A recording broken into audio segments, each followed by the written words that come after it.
distinguished guests, teachers, and fellow students. My name is Jennifer. I am the Vice President of the 11th English Club Committee. Thank you very much for attending English Festival 2010, a salute to the 90s. This event is jointly organized by the student-run clubs of English Language Center, including English Club, English Drama Club, English Reading Group, and PolyU International Film Society. On behalf of the organizing committee, I would like to extend my warmest welcome to you all.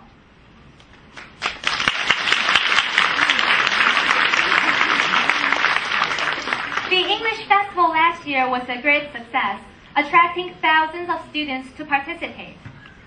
This year, we want to make it even more memorable for all of you. So, the theme this year is a salute to the 90s. But why the 90s? Well, where we're stepping into the second decade of the 21st century, it is necessary for us to look back in time and review what we have achieved at the end of the last century. The 1990s were a magical time when everything developed so rapidly. From science, technology, agriculture, to politics, literature, and music. Miracles happened in the 90s. But the most important thing is that we, in our early 20s, grew up in the 90s. The biggest achievement of the 90s is us.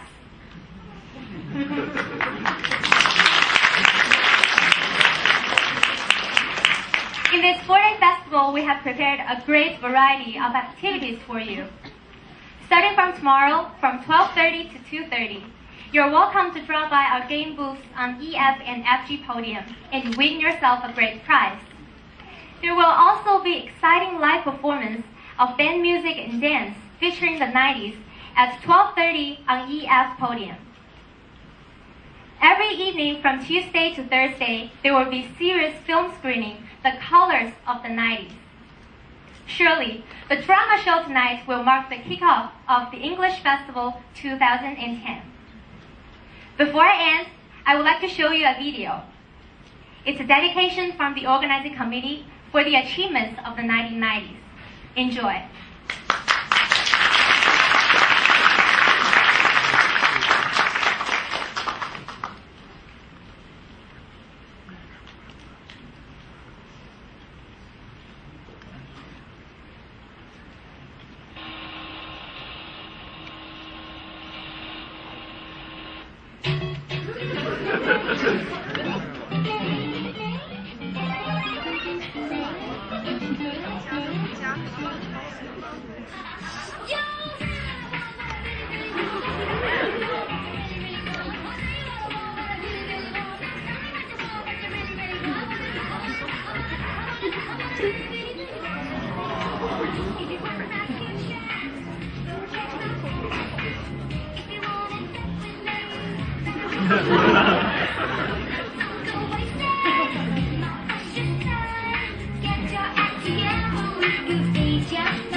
So, good evening, ladies and gentlemen. Welcome to the English Drama Club's annual performance.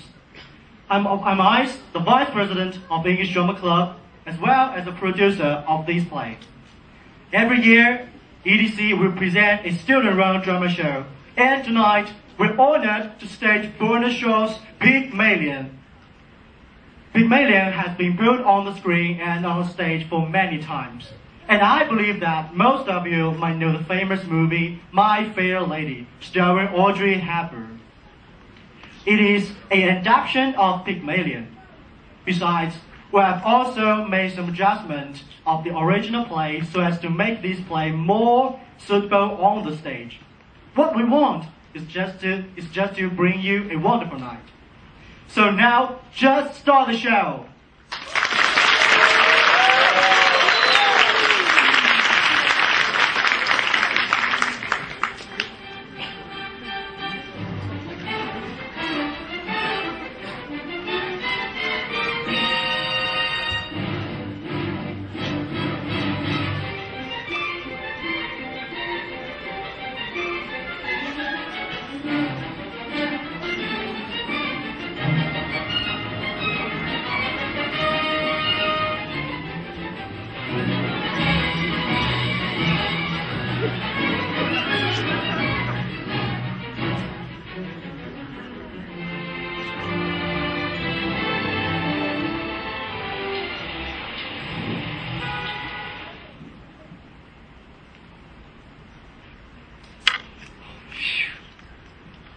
What a rain! The start was an hour 2 minutes ago. It was. It's a sign to nearly over. So cheer up, Captain, and buy a flower pole, girl. I don't have any change. I'm sorry. I can give you change, Captain. £4? I'm nothing less. Gum, how do you love me? I can change £0.5. Take this for 10 pennies. Now don't be troublesome. There's a good girl. I really haven't any change. Oh, here's 3 pennies, if that's any use to you. Thank you, sir. You be careful. Get him a flower for it. There's a guy over there taking down every blessed word you say. I have done nothing wrong by speaking to the gentleman. I have a right to sell flowers if I keep off the pavement. I'm a respectful girl. Who's going to hurt you? You silly girl, nothing's going to touch you. What's wrong with you? Take it easy. The detective's taking her down.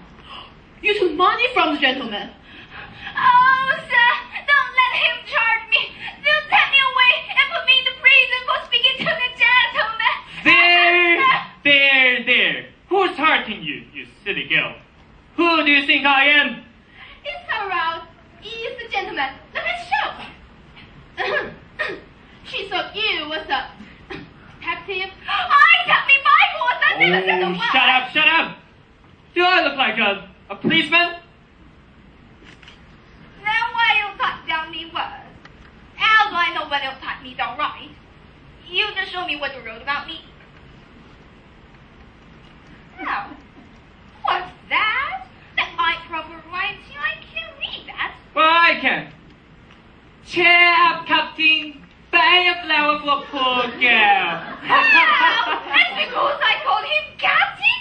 I'm in no harm. Oh, sir, don't let him try to give me more word like that. Charge! I make no charge.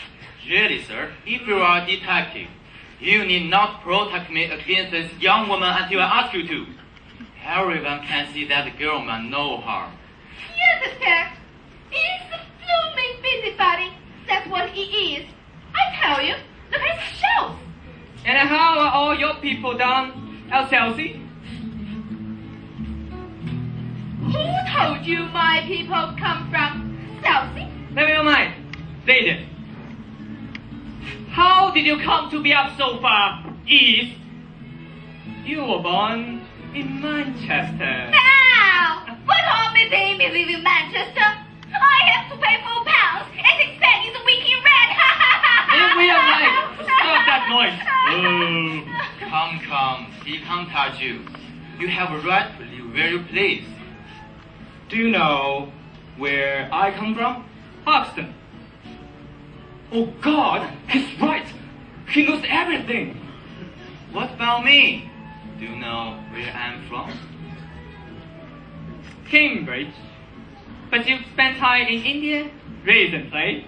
Quite right. Hey, where do I come from? Birmingham. What about me? Plymouth.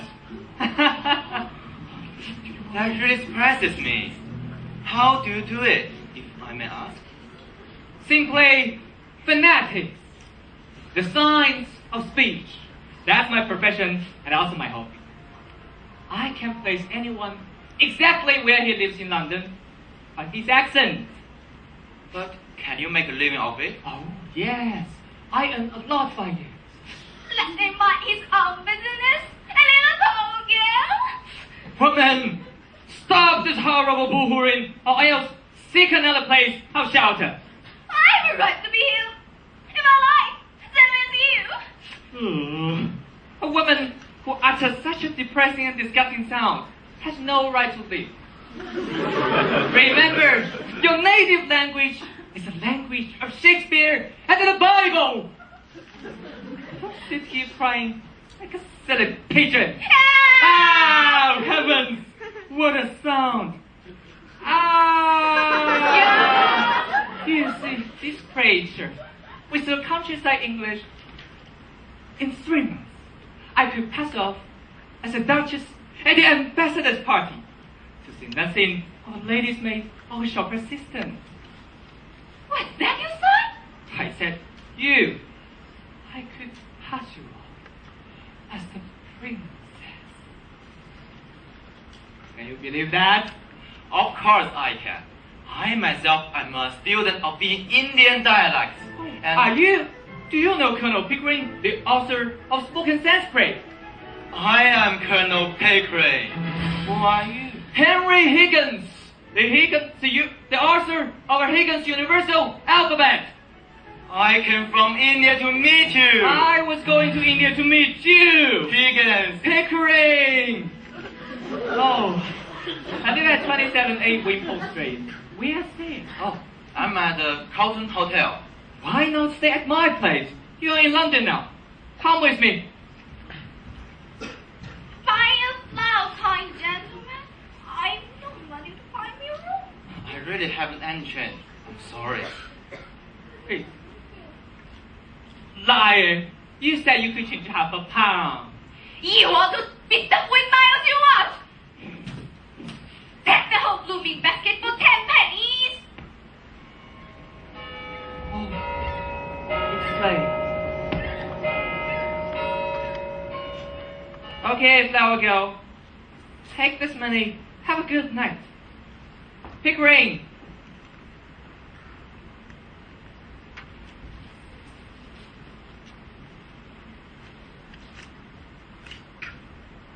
Ah. Ah. Ah. So much money? He said he could make me a princess. Who wants to be a princess? I only want to be a lady in the flower shop. I pay him to teach me. Now he's no gentleman. But I'm a good girl, I am.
No, Higgins.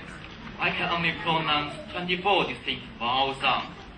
It's amazing that you can pronounce 130. Oh, that comes with practice.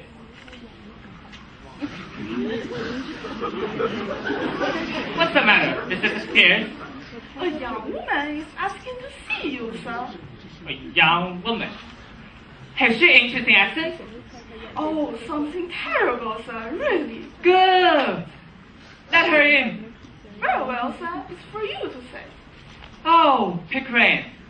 We could record this girl's funny accent by this new machine. Look.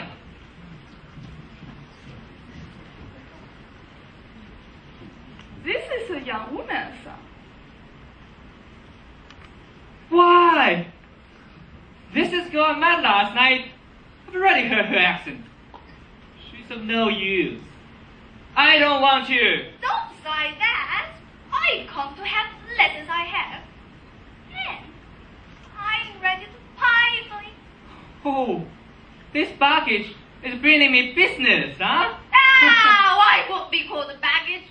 Not 12 offer to pay like mighty. But what is it you want, my girl? I want to be a lady in the flower shop instead of the corner of the court road. But they won't tell me unless I can talk more gentle. He said he could teach me. Interesting. Sit down. If you are going to make a compliment of it. Sit down. Yeah! Please sit down. What's your name? Eliza Doolittle. So, how much do you propose to pay me for these lessons? Well, I know what's right.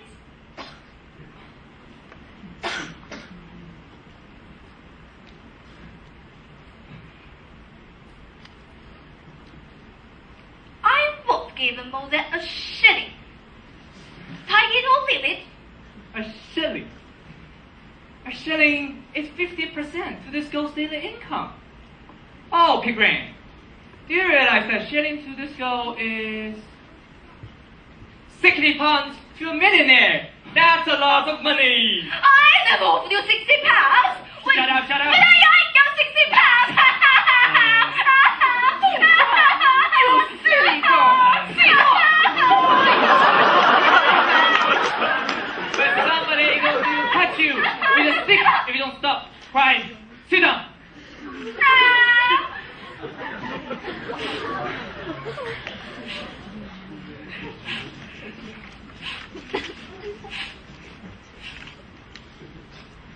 What's this for? To wipe your eyes. Remember, that is your sleeve and that is your handkerchief. Don't mistake them if you want to be a lady in the shop. It's no use talking to her like that, Mr. Higgins. She doesn't understand at all. You give me the handkerchief. You give it to me, not to you. Indeed. I think it must be regarded as her property, Mrs. Peters. Higgins. I'm interested. What about bringing her to the ambassador's party? I bet you cannot pass her off as a lady. Or I will pay for all the expenses of this experiment. Oh, you are real good. Thank you, Captain. It's almost irresistible. She's so deliciously low, so horribly dirty. No, why I'm dirty? I wash my hands and my face before I come like this. Oh, I do hope, sir, you won't encourage him to do anything foolish. Foolish. What is life but a series of inspired foolish things? The difficulty is to find them. They don't come every day. I shouldn't make a duchess of this ugly creature. No! Yes. In 6 months, in 3, if she has a good ear and a quick tongue, I'll pass her off as anything. we start today. Now, this moment. Take away Mrs. Pierce. Is there any good fire in the kitchen? Yes. Take all her clothes off and burn them. Bring up tailors for new ones. Wrap her up in brown paper until they come. You are no gentleman. You aren't to talk such things. I'm a good girl, I am. Don't pretend to be a good girl here, young woman. Take away Mrs. Pierce. If she gave you any trouble, hit her. Do be reasonable, Mr. Higgins.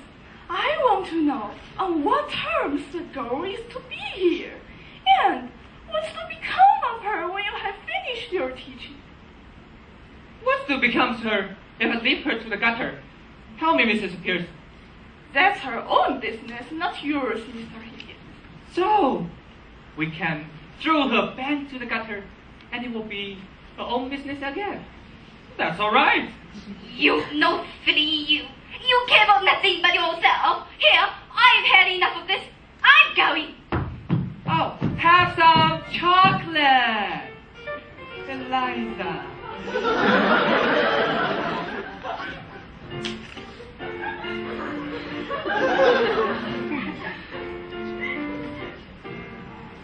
How do I know what might be in them? I've heard of girls being dropped by the lightning. I'll eat one half. You eat the other. Eliza, you will have boxes of them, barrels of them, every day.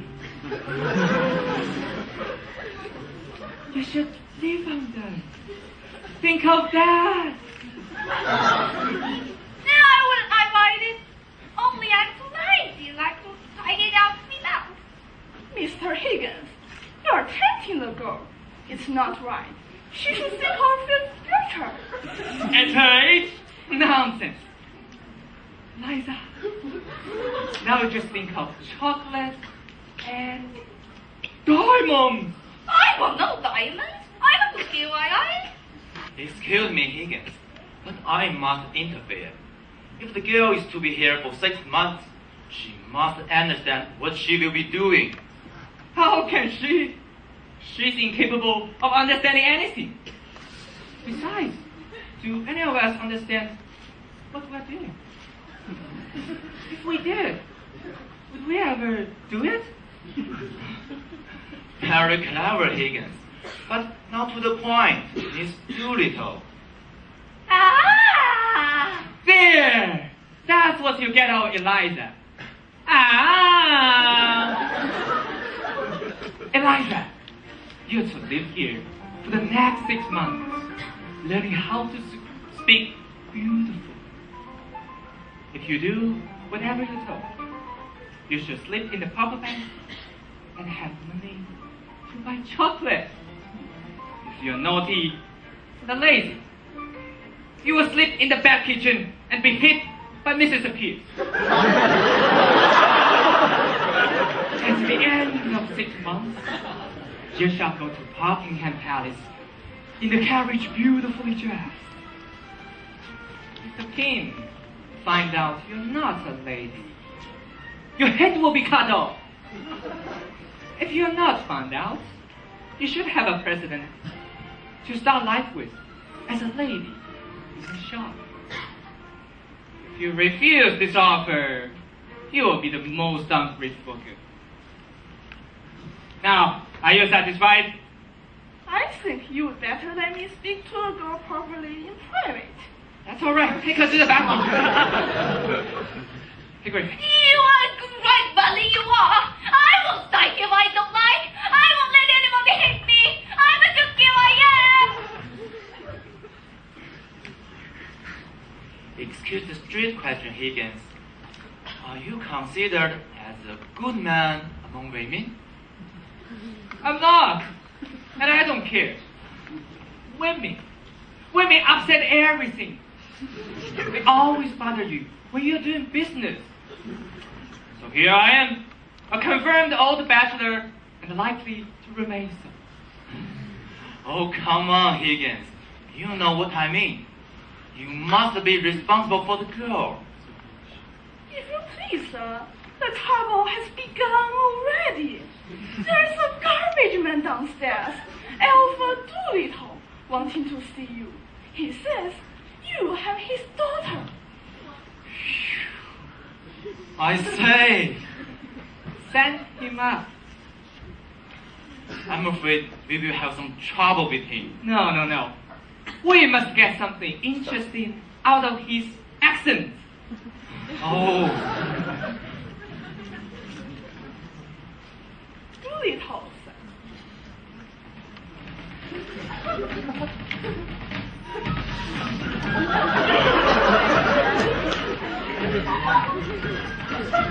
Professor Dickens?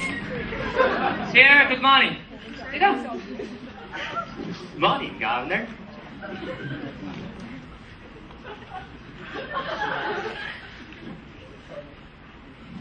I come about a very serious matter. Brought up in Manchester, I should think. What do you want, Doolittle? I want me daughter. That's what I want. See? Of course you do. You're her father, aren't you? You want nothing but her, do you? She's upstairs. Take her away at once. What? Take her away. Do you suppose I'm going to keep your daughter for you? Oh, Governor, it's unfair to take advantage of a man like this. You got me daughter. And what do I get? Your daughter came here and asked me to teach her how to speak properly. How dare you attempt to blackmail me? You sent her here on purpose. No, Governor. You must have. Oh, how did you know she was here? If you want to know, Governor, I'm willing to tell you. I'm wanting to tell you.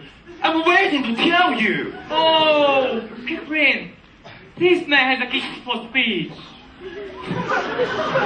Please, Higgins. Mr. Doolittle, how did you know the girl was here if you didn't send her? It was like this. The young lady told me about that. And I also know Elida came here without bringing no clothes. What was I to think from that, Governor? As a father. So, you came to rescue her from the fate worse than death. Just so, Governor. That's right. But why did you bring her luggage here if you want to take her away? Have I said a word about taking her away?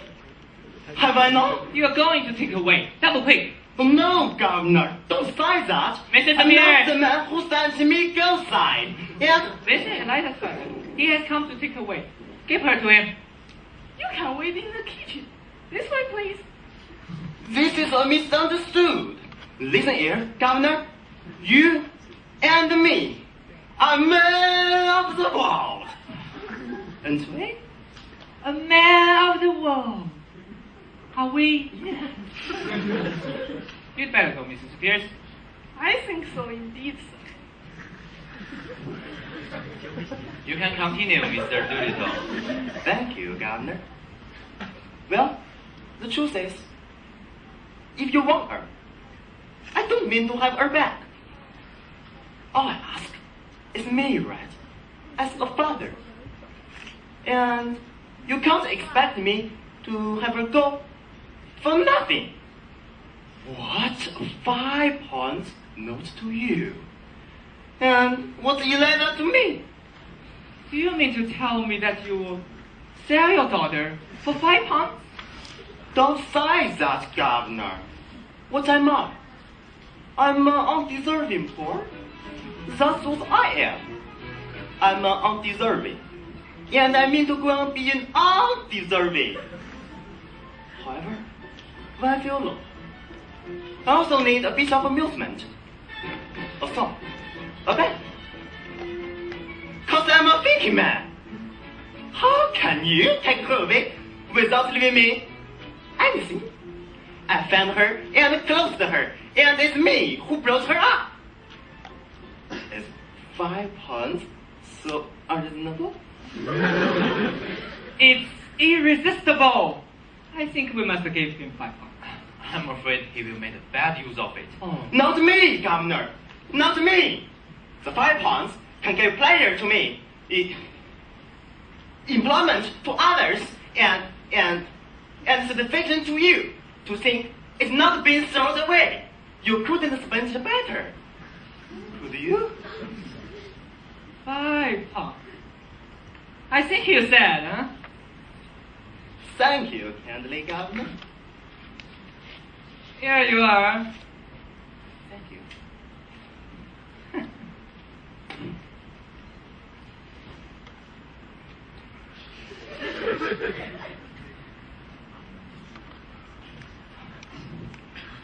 Oh, there you are, Eliza. Your father was just here.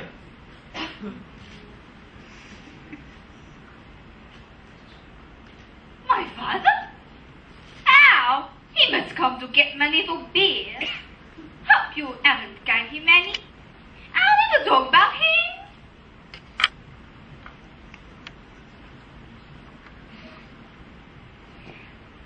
Aren't you going to call me Miss Doolittle anymore? I'm sorry. I beg your pardon. Student, here is the slip of the tongue. Oh, I don't mind. It just sounded so graceful. I'll take a taxi to see the flower girls. But I won't talk to them. They are so poor, you know. Better wait till we get you something really fashionable. Besides, Eliza, you shouldn't cut out your old friend when you get out of full life. That's what we call snobbery. You should have called them me friends. You don't know how they humiliated me before. And all I want is to get a bit my fuss back. But if I'm going to have fashionable clothes, I'll wait. Okay. Now it's the time for your first lesson, Eliza. Let's move to the study room.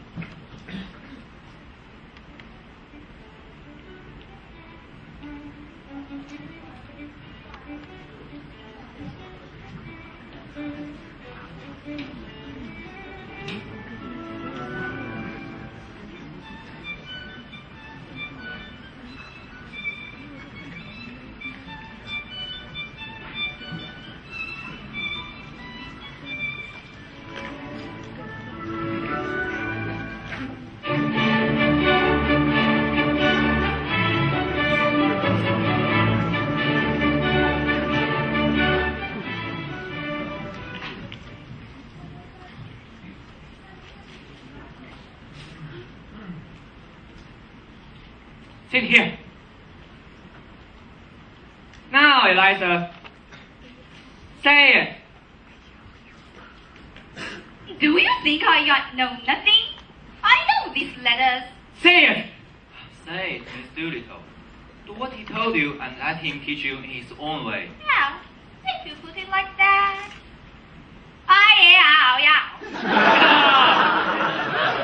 Listen to this. Those noses. Say A-E-I-O-U. But I'm saying it. Stop! Oh. Look at my lips and try to imitate. A-E-I-O-U.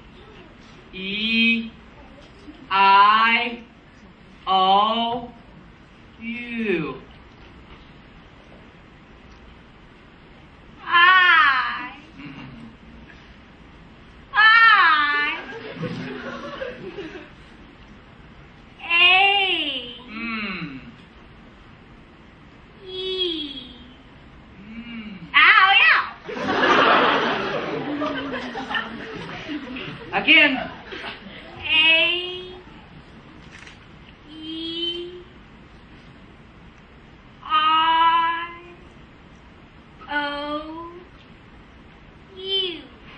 Well done, Miss Doolittle. Oh, Pickering, we're lucky.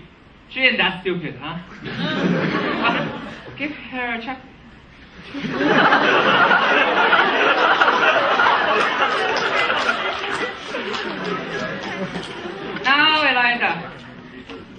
like this.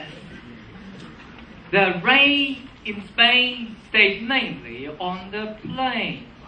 The rain in Spain stays mainly on the plain. Not the rain in Spain stays. It's the rain in Spain stays mainly on the plain. The rain in Spain. Stop! What the devil noises are you making? The rain in Spain. Oh, I've got a headache. Let's get outside. Oh, be patient, Higgins. Why don't you ask this girl to be intelligent?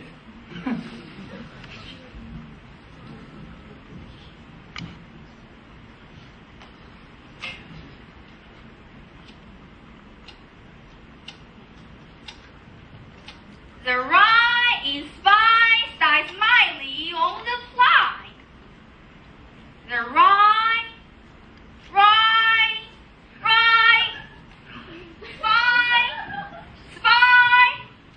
How is hard the job I can do?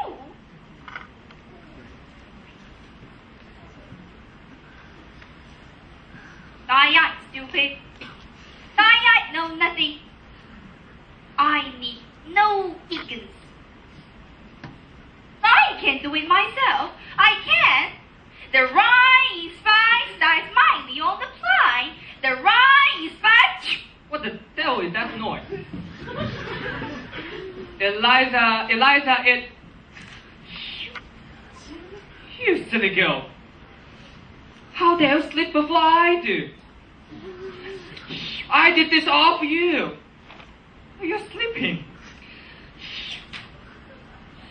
Oh, it's chilly.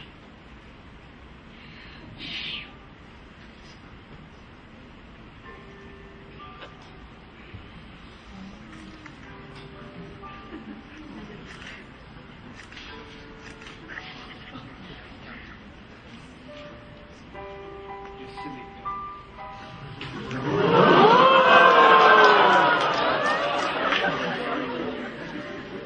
Sweet dreams, Eliza.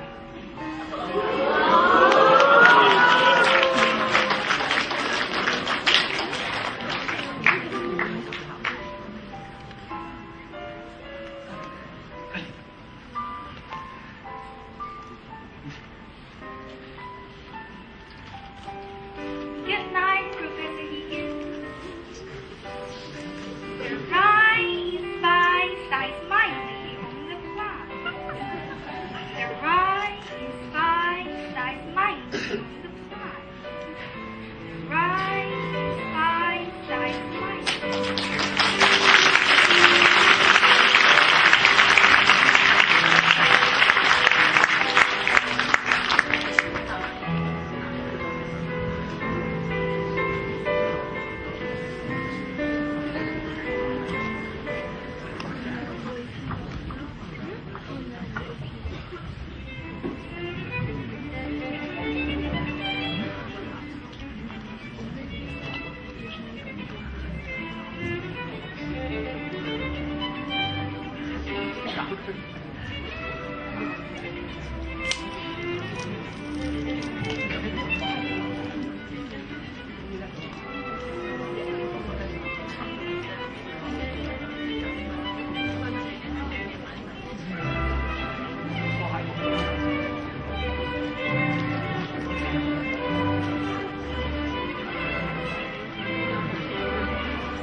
Henry?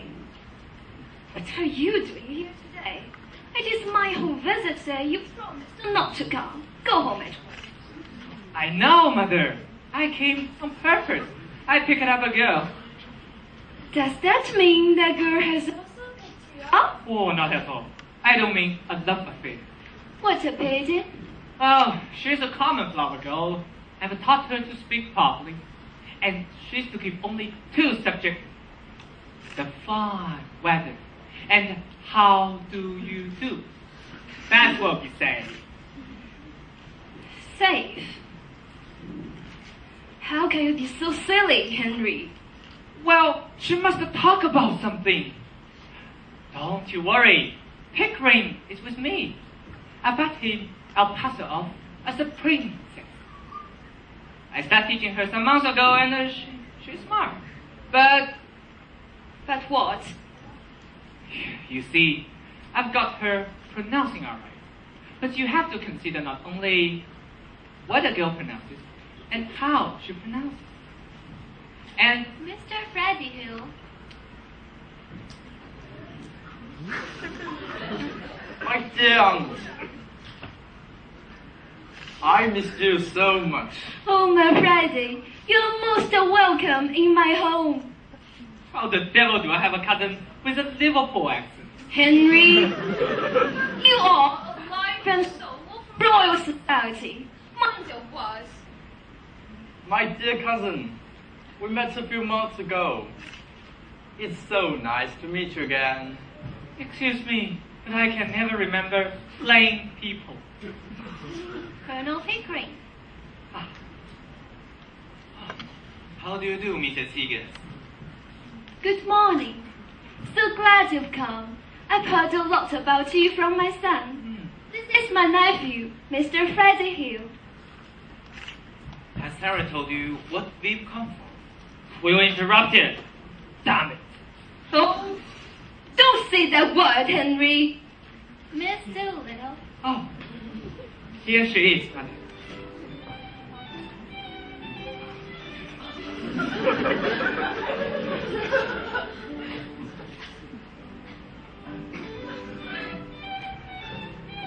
How do you do? Mrs. Higgins? Mr. Higgins told me I might come. Quite right. I'm very glad indeed to meet you. How do you do, Miss Doolittle? Colonel Pickering, is it not? This is my nephew, Freddie Hill. How do you do?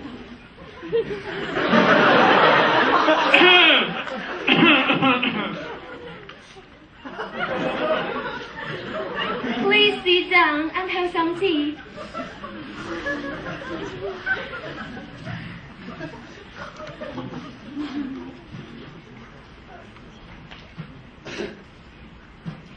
Will it rain, do you think? The rain in Spain stays mainly on the plain. How awfully funny. What is wrong with that, young man? I bet I got it right. Yes, I hope it won't turn cold. There is so much influenza about. My aunt died of influenza, so they said. Oh, But it's my belief that they done the old woman in. What does doing her in mean? Oh, that's a new small talk. To do a person in means to kill him. how awfully funny. What's so funny? If I was saying it proper. The new small talk. It's so cool, and you do it awfully well. Oh, you are interested in that? What I always say is, go. Well, I must go. So glad to meet you, Mrs. Higgins. Goodbye. Goodbye. Goodbye, Colonel Pickering. Goodbye, Miss Doolittle. Are you looking across the park, Miss Doolittle? If so... What? Not bloody likely. I am going in a taxi.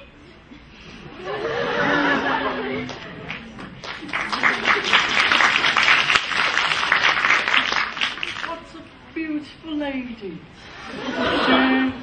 She's the most attractive girl I have ever seen.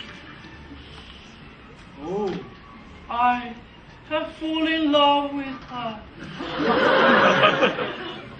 I love you, Miss Doolittle.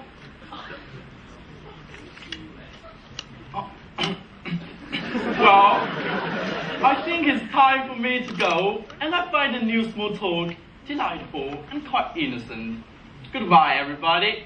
Goodbye. Be sure to try out that new photo. Don't be nervous about it. Yes, I will, Professor Higgins. Goodbye, dear aunt. Goodbye. Would you like to meet Miss Doolittle again? Yes, I would, most awfully. Well, you know when to come. Goodbye. Yes, thanks a lot. Goodbye.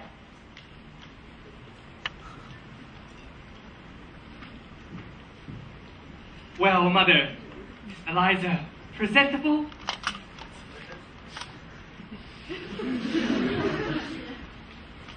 You silly boy. Of course she's not presentable. She is a victory of your art. But you must be crazy if you think she doesn't give herself away with every sentence she speaks.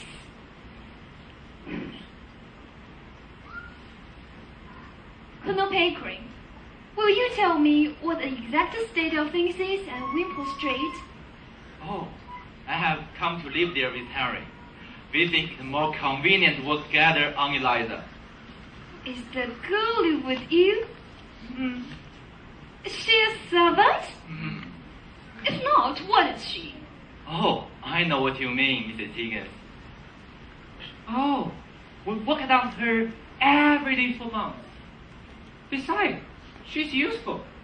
You know where my things are and remember my appointment.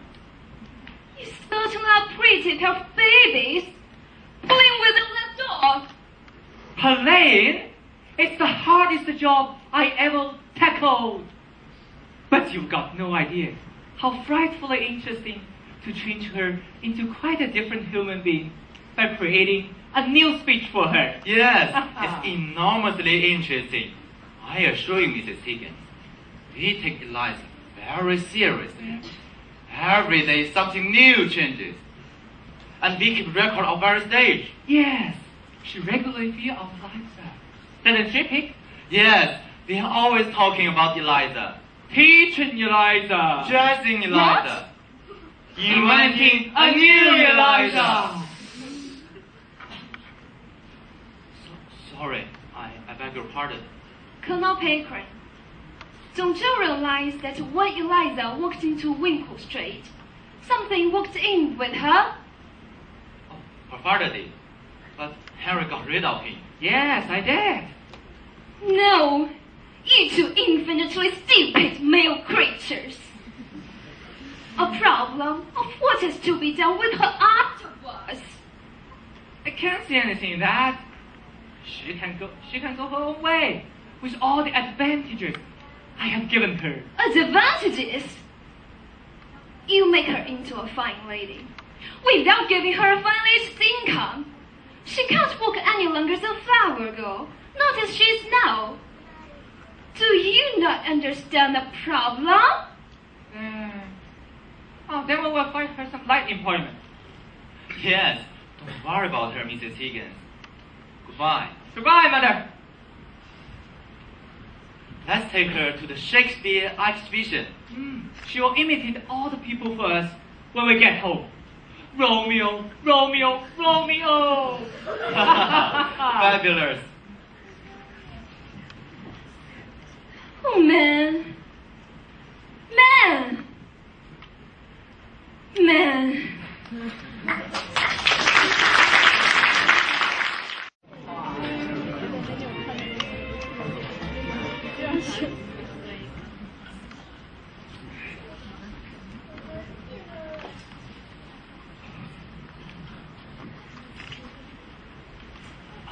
You are pale, Higgins. Are you alright? You seem nervous. Nervous? Have I any reason to be nervous? It is Eliza that might be nervous. Has Eliza got everything she needs? Yes, she has. And you have already asked me this question 1,000 times. Have I? Has Eliza won the necklace we bought for her? Good. What about the pin? What about the headband? Please, Higgins, calm down. Mrs. Pierce has prepared everything for Eliza. But besides, Eliza is now a real lady after being trained in manners. We have trained her not to only speak properly, but also eat, walk, and dance properly. There's no need to worry about her again. Okay, let's go. You go first. I will wait for Eliza.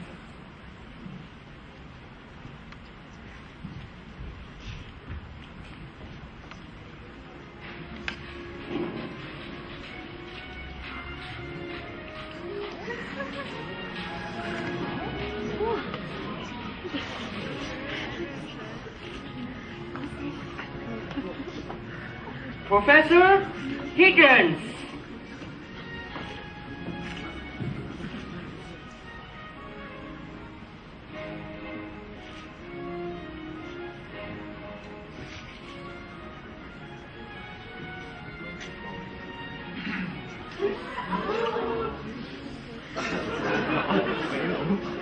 Master, you remember me? No, I don't. Who the devil are you? I'm your pupil. Your first pupil. Your best and greatest pupil. I'm little Nepomuk, the smartest boy.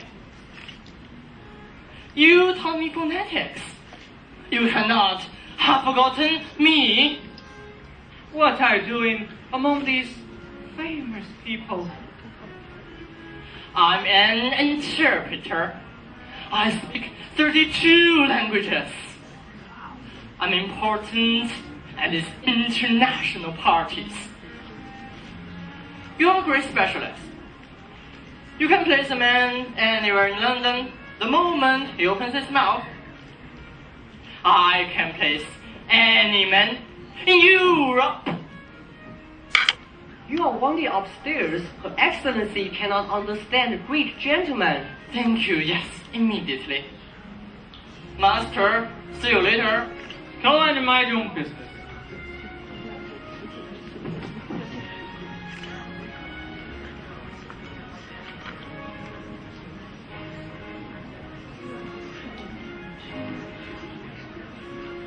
Miss Doolittle, Colonel Pickering.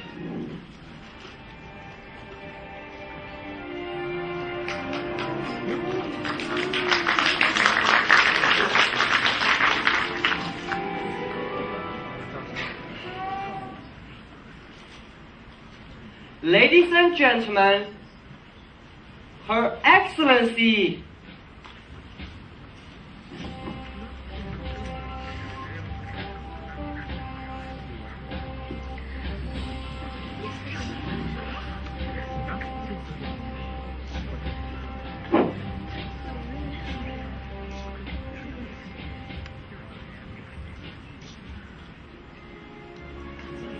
How do you do? How do you do, Colonel Pickering? How do you do? It is your adopted daughter, Colonel Pickering. She is such an elegant lady. Most kind of you to invite her. Find out all about her. My pleasure, Your Excellency. How do you do, Professor? How do you do? You must be tired of all these kind of parties. Oh, forgive my tardiness.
see.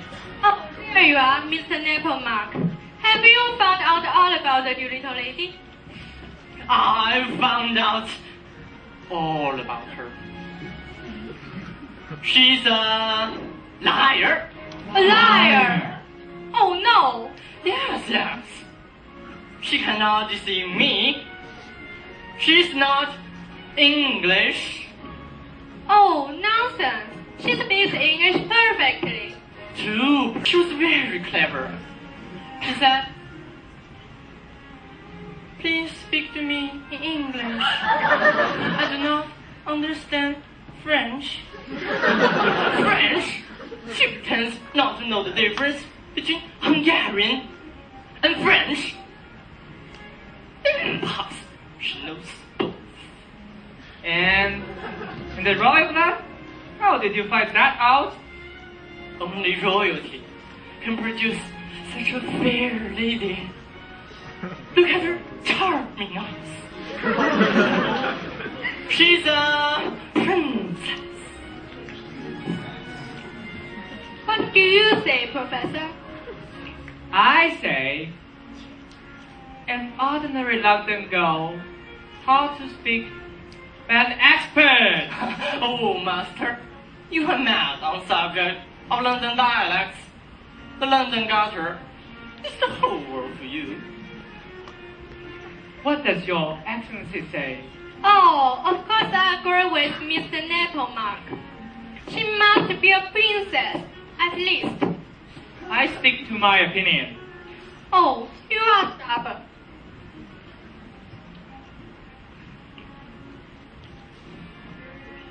Where is Eliza? We must keep an eye on her. I don't think I can bear much more. The people all stare at me. An old lady had just told me that I speak exactly like Queen Victoria. I'm sorry if I have lost your best. I've done my best, but nothing can make me the same as these people. You have not lost it, my dear. And you have won 10 times over. Okay, let's get out of here. I have had enough of chattering to those fools. Eliza is tired, and I'm hungry. Let us clear out and have supper somewhere. Let's go.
Oh, Lord, what an evening. I felt a bit tired. It's been a long day. But you won your bet, Higgins. You won it. I knew I would win it. Thank God, it's over. Thank God it's over. You don't know how nervous you looked before the party. Not a bit, I assure you. I was quite nervous. But Eliza didn't seem a bit nervous. She wasn't nervous. I knew she'd be all right. I've taught her for 6 months. It is interesting enough at the very beginning while on the phonetics. But after that, I got deadly sick of it. The whole thing has been a bore. Anyhow, it was a great success, an immense success. You see, lots of real people can't do it at all. They are such fools. Those fools. It was like that. They never seen a lady before. I tell you, Pickering, I would never see those fools again. No more artificial duchesses. I think I shall tune in too. Oh, still, it was a great occasion, a victory for you. Good night. Good night, Pickering.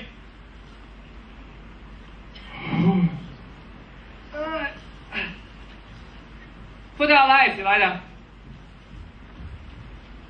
Tell Mrs. Pierce not make coffee for me. I'll take tea in the morning.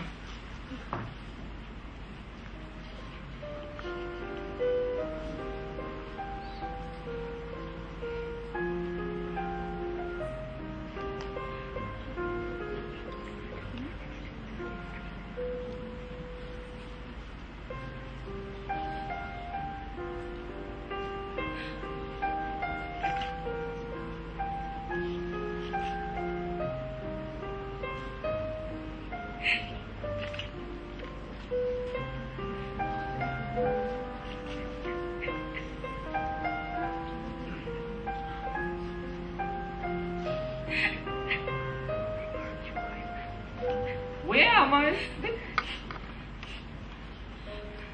Where the devil are my slippers? Here are your slippers.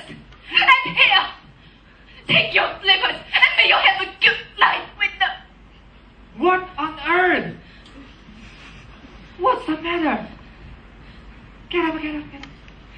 What's wrong? Nothing wrong with you. I'm way your bed for you, haven't I? That's enough for you. I don't matter, I suppose. You were my bed? You presumptuous insect. I win it. Why do you throw those slippers at me? Because I like to kill you. You selfish brute. Why did you leave me where you picked me up from? You said God is all over. And now that you can throw me back there again, do you? Oh, this creature is nervous after all. Would you? How dare you show your temper to me? Sit down. Be quiet. What's to become of me? What's to become of me? Oh, that's what's worrying you. Is that? I shouldn't worry about it if I were you.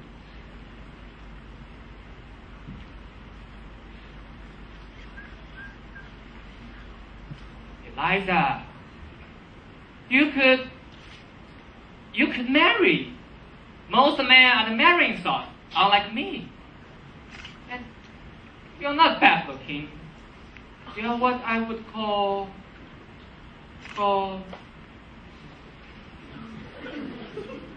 attractive. I sold flowers. I didn't sell myself. You needn't work. You need to marry a fellow if you don't like him. What else am I to do? Oh, lots of things. Come, Liza, you'll be all right.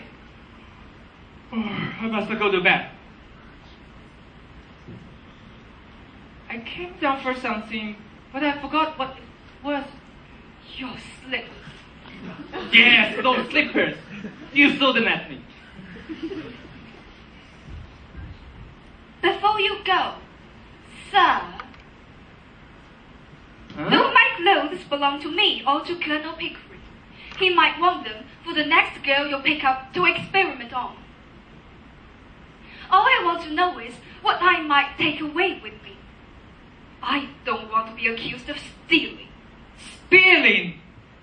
You shouldn't have said that, Liza. I'm sorry. This ring is to bought me in Brighton. I don't want it now.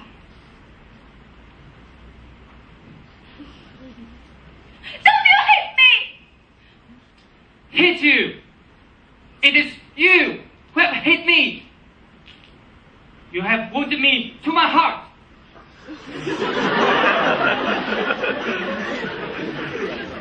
I prefer to nothing. You'd better leave a note for Mrs. Pierce about the call, for she won't be told by me.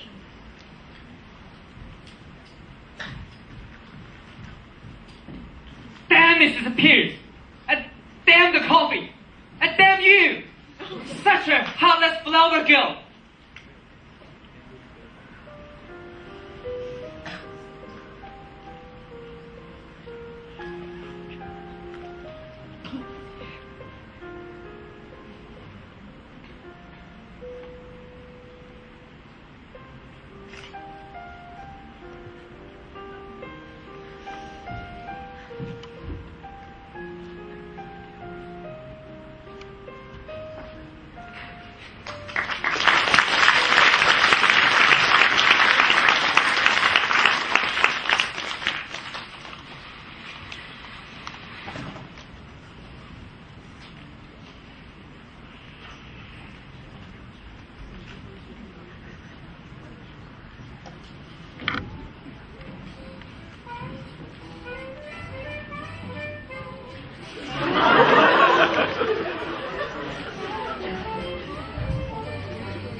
Oh, my dear Eliza, how are you tonight? Look at the moon and the stars. How I wish you could see them, see me, and see my heart. Good night, darling. Darling. Darling. Whatever are you doing here? Nothing. I spend most of my nights here. It's the only place where I can see you. And well, I'm happy. You're so beautiful, so charming, and so graceful. Don't laugh at me, Miss Doolittle. Don't you call me Miss Doolittle anymore, do you hear? Eliza is enough for me. It doesn't matter what your name is, because you are the lady of my heart. Your beauty shines the loveliest rose in the garden. And your grace dims the brightest star in the sky.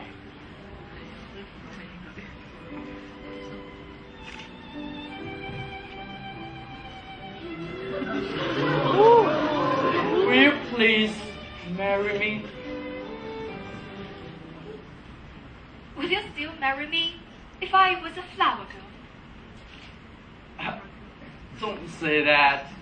You could never be a flower girl. Why couldn't I? You must be joking. Let me tell you. I was a flower girl. And then I was picked up by your dear cousin, Mr. Higgins. He taught me how to speak properly and how to be a lady. But now his work is done. I'm useless. I'm not John. I'm not Miss Doolittle. I was just a flower girl. But now, I'm never. Oh, I just don't believe it. You are a flower girl? There's a buy a flower pole girl.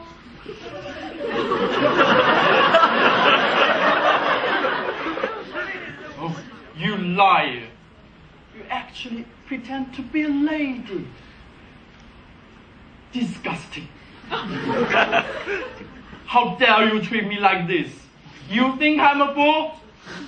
I will never marry a flower girl. You are undeserving of my love. Yes!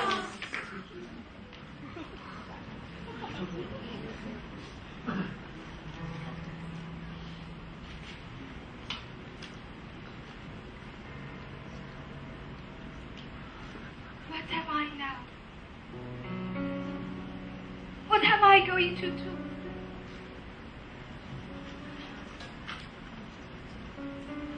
I'll call on Mrs. Higgins and ask her what to do. God, please help me.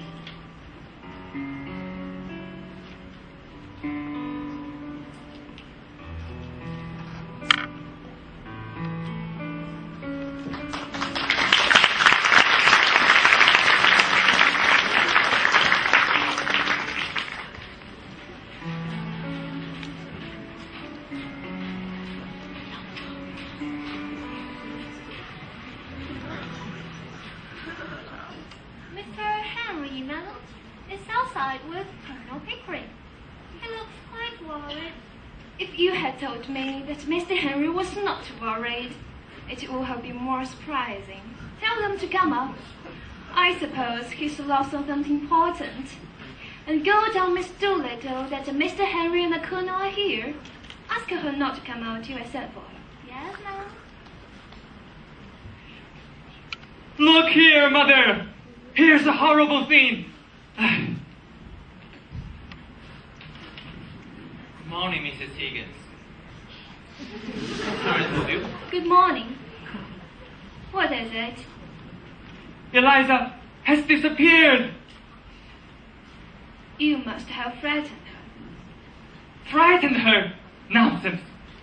She was laughing last night, as usual, to turn out the light and all that. But she changed her clothes and went away. What am I to do? Yes, we can't let her go like this, you know, Mrs. Higgins. What are we to do? Do without, I'm afraid. The girl has a perfect right to leave if she chooses. But I can't find anything. I don't remember my appointment. Mr. And Henry, a gentleman wants to see you very particularly. He's been sent on from Wimpole Street by Mrs. Pierce. oh, bother! I can't see anyone.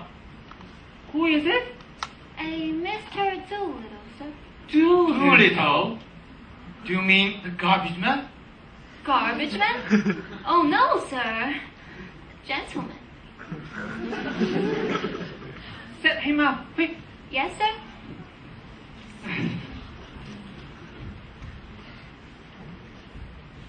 Mr. Doolittle.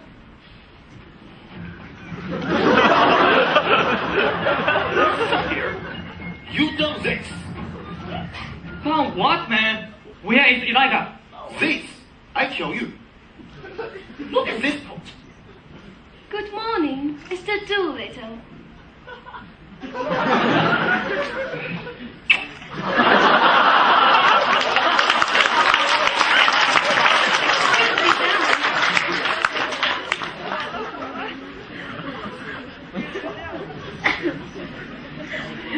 Have you found Eliza? Have you lost her? Yes. I found her, but she will find me quick enough. What you done to me? But what has Harry done to you, Mr. Doolittle? Done to me? Ruined me. Destroyed me happiness. You were drunk. I just gave you £5 and I never see you since. Oh, drunk am I? It's your £5 take away me happiness. Ridiculous. How come? Half a year ago, I went to gamble with your £5. And unluckily, I won £5,000 and become the man you see now. Before, I was free. I was happy. I touched everybody for money when I wanted it. Just like I touched you. But now, I'm worried. Everybody touch me for money, Higgins. Now the problem of Eliza's future is solved. Mr. Doolittle, you can provide for her now. Yes, Ma. Nonsense. He shall provide for her. She doesn't belong to him. Mr. Doolittle, will you be so good as to step out on the balcony for a moment? Would you mind? As you wish, lady. I paid him £5 for her. Don't be absurd, Henry. If you want to know where Eliza is, she's here. Here? Be quiet, sit down. Very well, very well. I think you should have told us half an hour ago. Eliza came to me last night. She told me of the brutal way you two treated her. What? My dear Mrs. Higgins, Eliza has been telling you stories. We didn't treat her brutally, and we parted on particularly good terms. You didn't thank her, or admire her, or tell her how splendid she'd been at the party. But she knew all about that. Perhaps we were a little inconsiderate. Is she very angry? Well, I'm afraid she won't go back to Wimpole Street. But she says she's quite willing to meet you on friendly terms. Is she? By George! If you promise to behave yourself, Henry, I will ask her to come out. If not, go home. All right. Fair. Well, Ask Miss Doolittle to come, please. Yes, ma'am.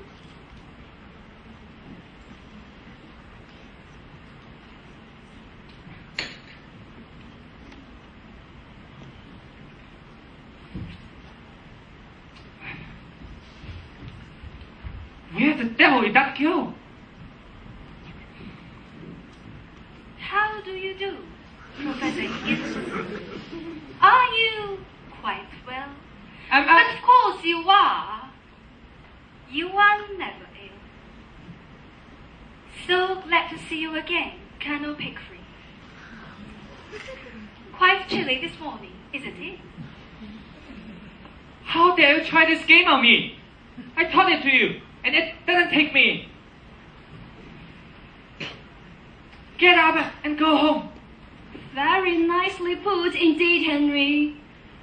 No woman could resist such an invitation. Sit down. Will you drop me now that the experiment is over? Don't! You mustn't think of it as an experiment. It shocked me somehow. But I'm only a dirty flower girl. No! But I owe you so much that I would be very unhappy if you forgot me. It's very kind of you to say, Miss Doolittle. That's not because you paid for my dresses, but because it was from you that I learned proper manners. That makes one a lady, isn't it? You see, the difference between a lady and a flower girl is not how she behaves, but how she is treated. I shall always be a flower girl to Professor Higgins, because he treats me as a flower girl, and always will. But I know I can be a lady with you, because you treat me as a lady, and always will. Well, that's very nice of you to say, Miss Doolittle.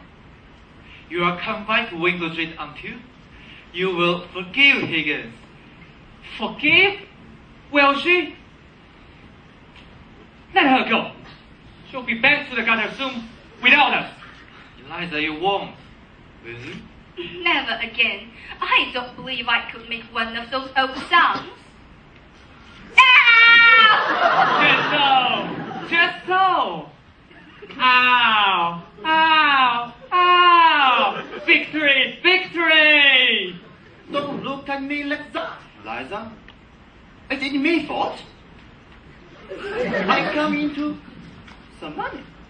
You must have touched a millionaire this time. Yes, I have. But I'm dressed as something special today. I'm going to St. George's Church. And your stepmother is going to marry me. I feel uncommonly nervous about the ceremony, Colonel. I wish you to come and see me through it. With pleasure, as far as a bachelor can. May I come, Mr. Doolittle? I will be very sorry to miss your wedding. I should indeed be honored. I will order the carriage. Eliza, get dressed and come later.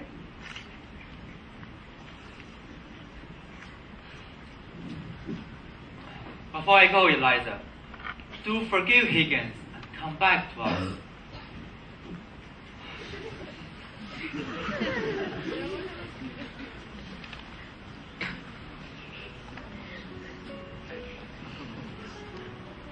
Well, Eliza, are you going to be reasonable?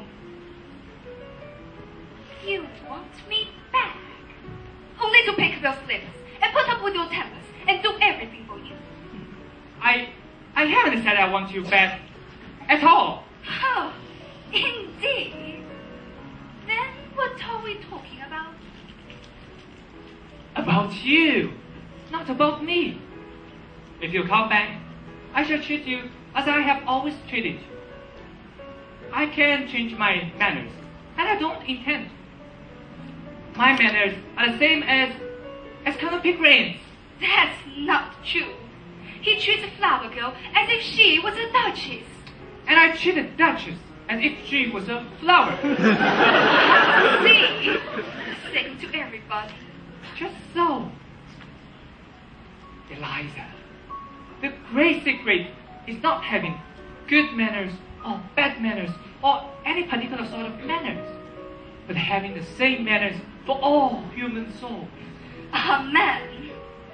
The question is not whether I treat you rudely, but whether you ever heard I treat anyone else better. I don't care how you treat me. I don't mind your swearing at me. But I won't be ignored. You don't care a bit for me. And I won't care for anybody who doesn't care for me. You are not doing business, Eliza. Care cannot be treated like flowers. Don't look down upon me.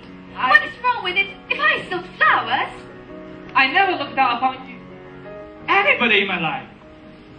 I just mean that I do not and will not treat in affection. If you come back for the sake of good fellowship. Don't come back for fetching slippers. Then I won't come back. What can you do if you don't come back? How can you live without me? I could marry, as you said. I always have enough gentlemen wanting me. Freddie Hill writes to me 2 and 3 times a day. She's. Yesterday, he asked whether he could have the honor of making me his wife. Freddie? That young fool? The poor devil who couldn't get a job even he tried for it. Woman, don't you understand that I have made you fit for a king? I don't need a key. I can support myself by teaching phonetics. I offer myself to that hairy-faced Hungarian. What? Nonsense. Teaching phonetics? Ridiculous. You couldn't do it. You and he? That's impossible. Damn it!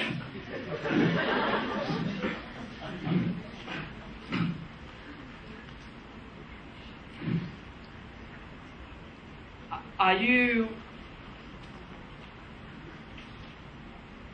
really going to marry Freddie Hill? You know, he's a lovely gentleman. What's the point of being lovely? You barely know each other.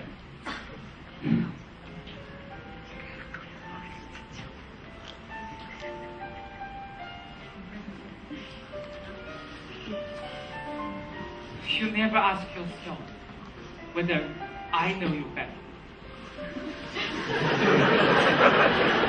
What do you know about me?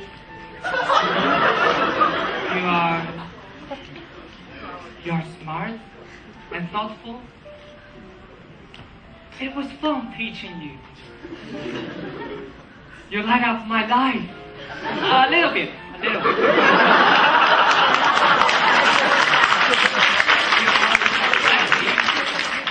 Is that spring.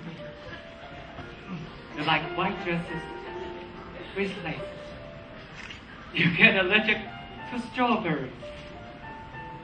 You never read tragedies because you think they're so heartbreaking. I have learned something from your silly but lovely notions.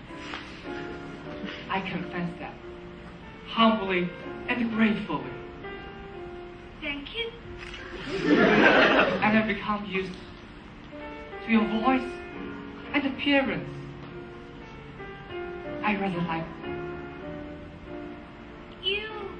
You can listen to my voice on the records and look at me in photographs. But they are not you. They don't contain your soul. I shall miss you. Maybe I can come back to visit you sometimes. Lie. That's an empty promise. You'll be married soon.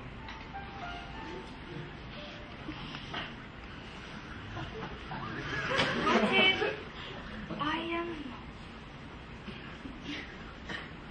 not? What? I'm not marrying Freddie Hill. But you just said he proposed. He did, but I refused. I said you're smart. You should be smart enough to know that I couldn't live without you. What do you say, Delight? There were 100 of little things you've done for me. I still remember that chilly night. You covered me with your coat to keep me warm. I'm so happy to hear you say you cannot live without me. And I want to tell you, I can't live without you ever. Oh.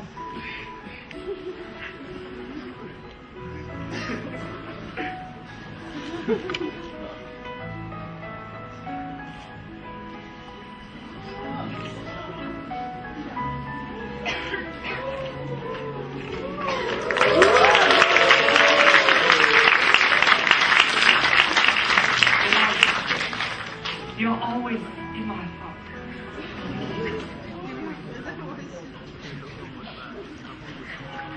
Oh, the church bell is striking.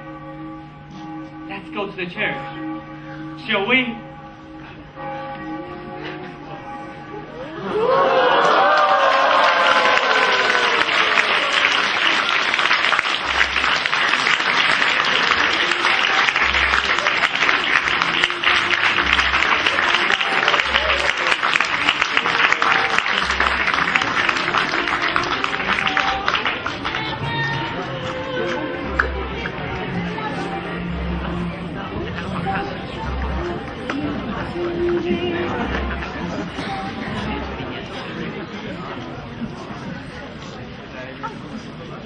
Dear audience, EDC always values your feedback. You may find a feedback form within your program notes in your seats. Please spare some minutes to fill in the form and hand it back to our staff on your way leaving the hall. Thank you for your participation. Nevertheless, we now have a surprise for all of you.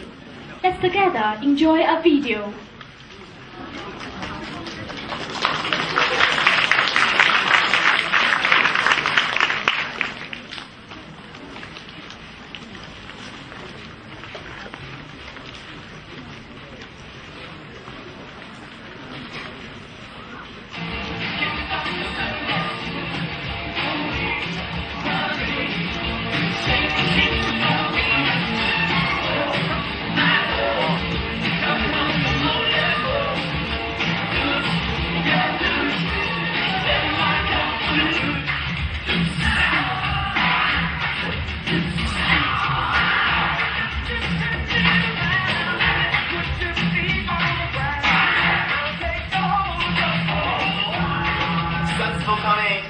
Thank you for your support. Pygmalion. Thanks for coming. Thanks for coming. Thanks for coming. Thank you for coming.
English Drama Club's annual performance. I hope you had an enjoyable evening here. I'm Sophie, the president of English Drama Club and also the director of this play. On behalf of the production team, I would like to extend our sincere thanks to our dear research advisors, Miss Anna Hall and Miss Victoria Chen. Thank you.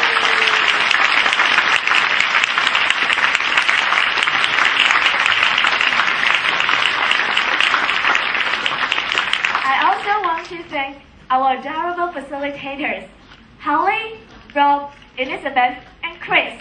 Your company has made our preparation journey full of laughter and surprises. Thank you.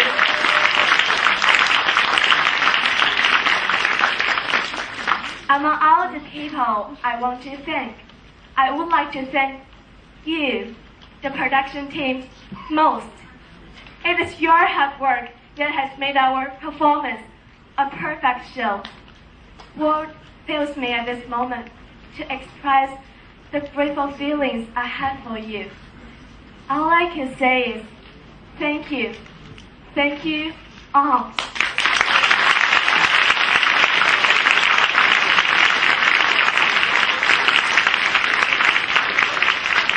Thank you all again for your coming. Thank you for your support. Thank you and wish you a good night.